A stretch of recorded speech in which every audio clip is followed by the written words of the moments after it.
আসসালামু আলাইকুম সুপ্রিয় শিক্ষার্থীবৃন্দ, আশা করি ভালো আছো। আলহামদুলিল্লাহ, আমিও ভালো আছি। তোমাদের আজকের আলোচনার বিষয় কারক ও বিভক্তি।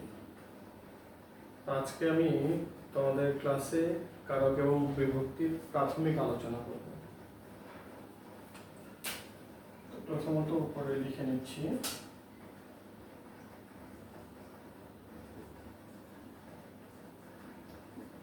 কারক।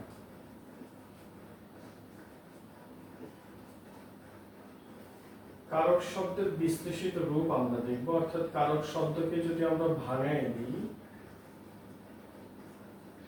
কারক শব্দের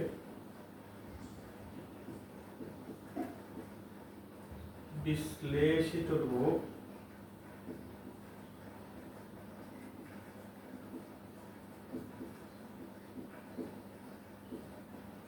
বা উৎপত্তি ক্রি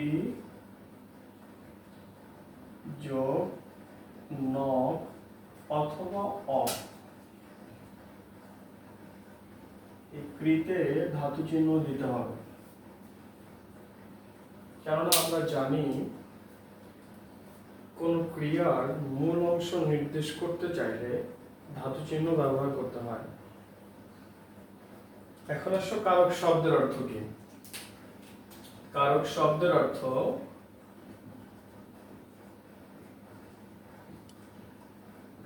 কারক শব্দের অর্থ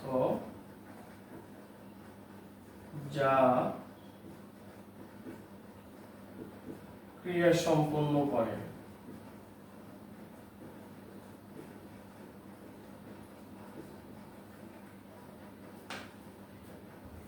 কারকের সংজ্ঞায় আমরা আসবো যে বাক্যে অবস্থিত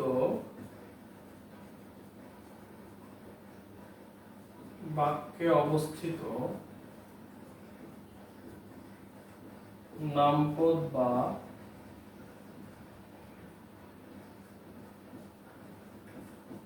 অন্যান্য পদের সাথে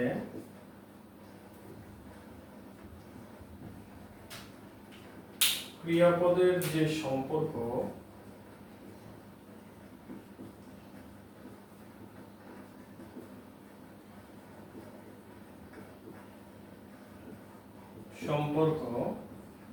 সেই সম্পর্ককে কারক বলে। সেই সম্পর্ককে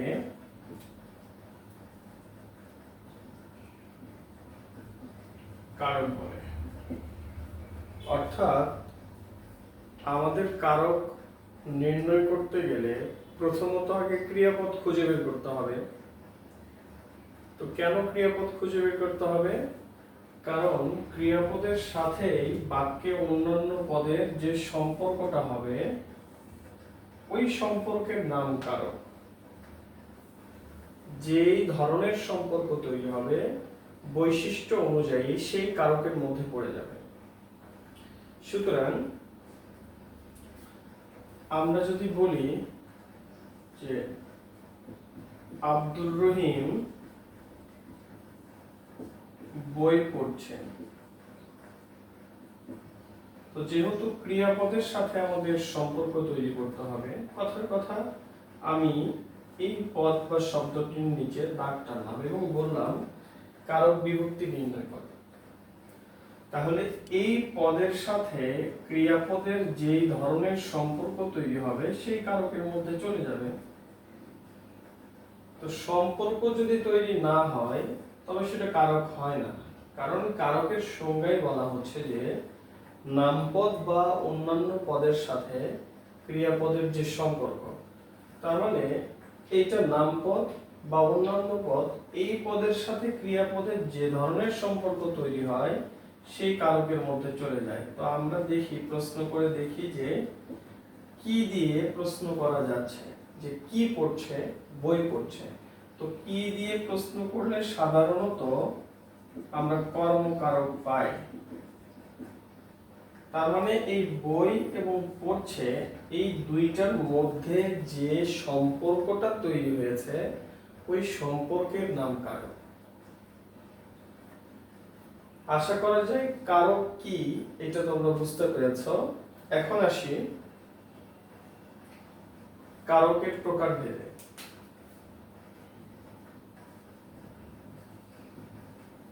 কারক 6 প্রকার।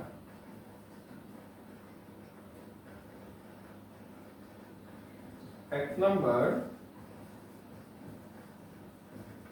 কর্তৃকারক, 2 নাম্বার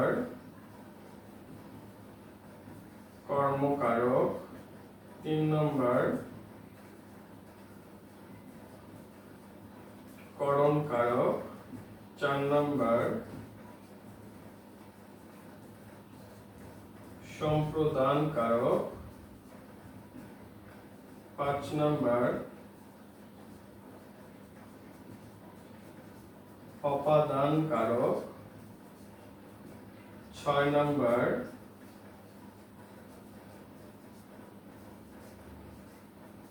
অধিকরণ কারক। এই 6টি কারক আমরা চেনার উপায় দেখব। তবে তার আগে যেহেতু কারকের সাথে বিভক্তির একটা সম্পর্ক রয়েছে, সুতরাং আমরা একটু বিভক্তির প্রাথমিক আলোচনাটা দেখে আসি। আমরা কারকের প্রাথমিক আলোচনা দেখলাম।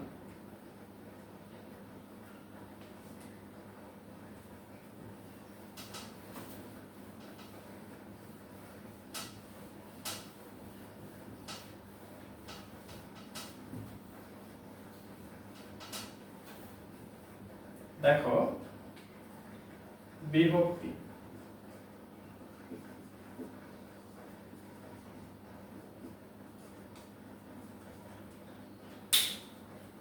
যেসব অব্যয়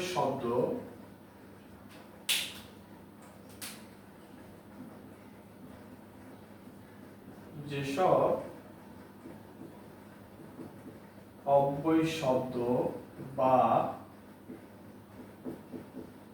শব্দাংশ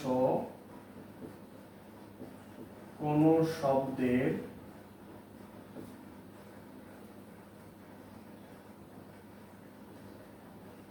শেষে বা পরে বসে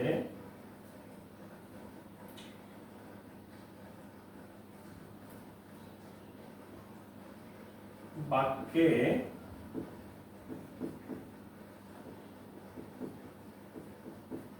একটি পদের সাথে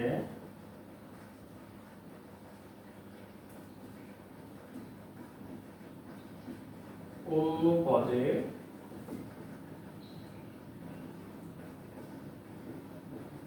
অন্বয় বা সম্পর্ক স্থাপন করে তাকে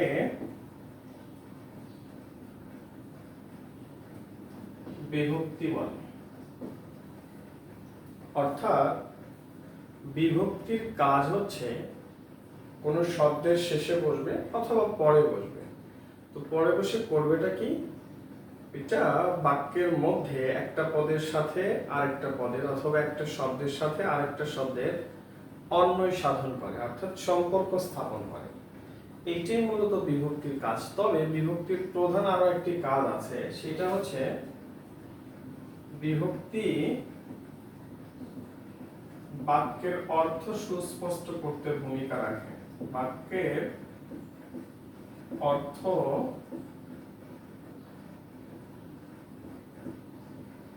সুস্পষ্ট করতে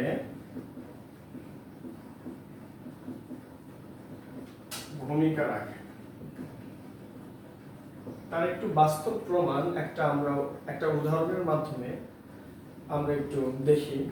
যেমন বলছি যে আমার হাত কলম আছে। তোমরা লক্ষ্য করলে বুঝতে পারবা যে এই বাক্যে অর্থ সম্পূর্ণ করতে পারিনি। কেন পারেনি? সামান্য একটি বিভক্তি ব্যবহার করার না কারণে। বিভক্তি ব্যবহার না করার কারণে এখানে বাক্যের অর্থটা যেমন সুস্পষ্ট হয়নি, ঠিক তেমনি একটি পদের সাথে আরেকটি পদের কিন্তু সম্পর্কও তৈরি হয়নি। হাত কলম সম্পর্ক তৈরি হয়েছে না? হয়নি। তাহলে এর সাথে যদি আমি একটা ছোট্ট একটা বিভক্তি যুক্ত করে দিই, যেমন হাত যোগ এ শব্দটা দাঁড়ায় হাতে, তাহলে এই শব্দটাকে যদি আমি হাতে তৈরি করে দিই, এখন দেখো বাক্যের অর্থ কি সুস্পষ্ট হয়েছে? জি, অবশ্যই বাক্যের অর্থ সুস্পষ্ট হয়েছে, কারণ এখন বলা হচ্ছে যে আমার হাতে কলম আছে, এবং সাথে সাথে হাতের সাথে কলম, কলমের সাথে আছে, আমারের সাথে হাতে, এগুলোর একটা সম্পর্ক তৈরি হয়েছে। তো এই জন্যই এই যে এইটা কিন্তু একটা বিভক্তি, এইটা একটা বিভক্তি। তাহলে এই বিভক্তিটা একটা শব্দের সাথে যুক্ত হয়ে, অর্থাৎ শব্দের শেষে যুক্ত হয়ে কি করে? বাক্যের অর্থ সুস্পষ্ট করে। আরেকটা কথা মনে রাখতে হবে যে বিভক্তি শব্দের শেষেই যুক্ত থাকে, তবে দ্বিতীয়া, দুঃখিত, তৃতীয়া এবং পঞ্চমী এই দুই বিভক্তি শব্দের সাথে যুক্ত হয়ে থাকে না, বরং কোনো শব্দের পরে বসে। আচ্ছা, আমরা এখন বিভক্তি একটু প্রকার করব। বিভক্তি প্রধানত দুই প্রকার। বিভক্তি প্রধানত দু প্রকার। এক নাম্বার নাম বিভক্তি বা শব্দ বিভক্তি, অর্থাৎ নাম বিভক্তিকে শব্দ বিভক্তিও বলা চলে। তাহলে নাম বিভক্তি এবং বা শব্দ বিভক্তি। দুই নাম্বার ক্রিয়া বিভক্তি। তো আমাদের কারক নির্ণয়ের সাথে সম্পর্ক থাকে নাম বিভক্তির। সুতরাং আমরা নাম বিভক্তিটা একটু বিস্তারিত দেখব। দেখার পর আজকের ক্লাস এখানেই শেষ করব। আমরা পরবর্তী ক্লাসে কারকের বিভিন্ন রকম আলোচনা করব। তো আমরা প্রথমত বিভক্তি, যে নাম বিভক্তি বা শব্দ বিভক্তি, এটা যেহেতু কারকের সাথে সম্পৃক্ত, সুতরাং আমি এইটার প্রকারভেদ লিখছি যে নাম বিভক্তি বা শব্দ বিভক্তি 7 প্রকার। 7 প্রকার। 1 নাম্বার প্রথমা বা শূন্য বিভক্তি।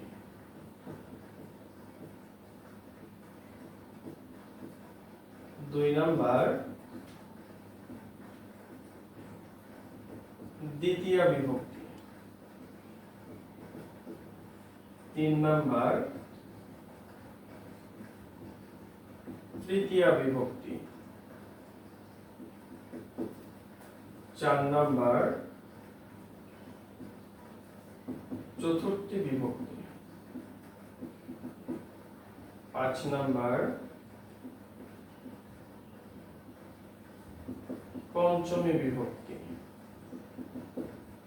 6 নাম্বার ষষ্ঠী বিভক্তি। 7 নাম্বার সপ্তমী বিভক্তি।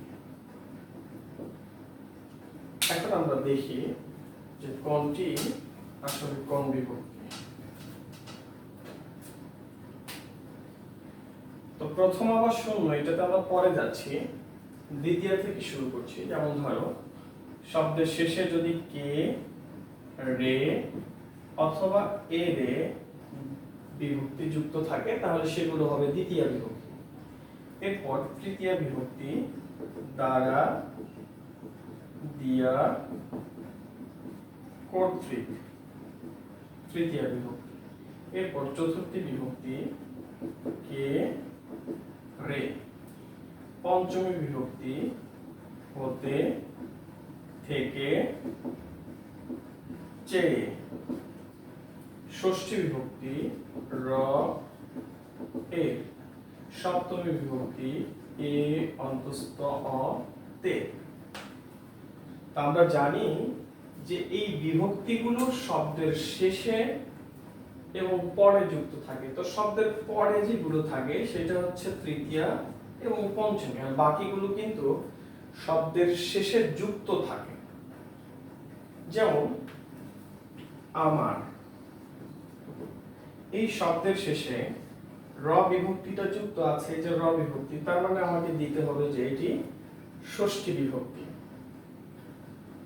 কথার কথা বললাম যে গরুতে দুধ দেয়, তাহলে এই যে গরুর সাথে তে যুক্ত আছে, তার মানে এই তে হচ্ছে একটি বিভক্তি। তো তে কোন বিভক্তি?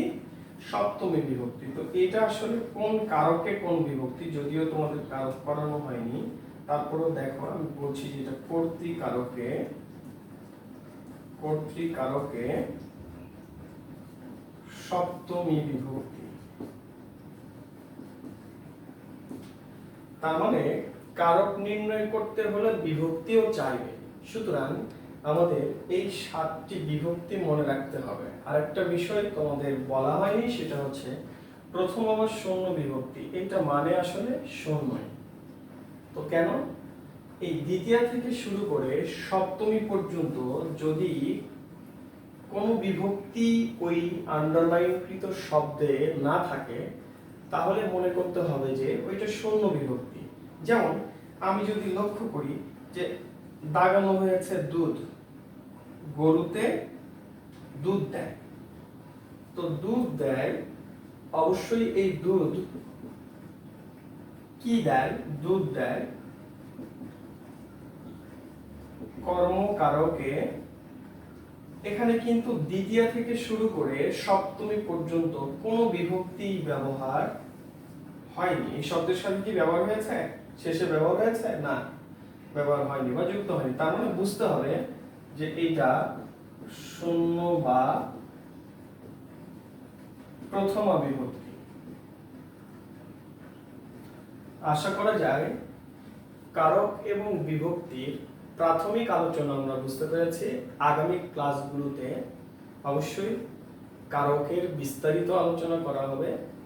ধন্যবাদ সবাইকে। আসসালামু আলাইকুম।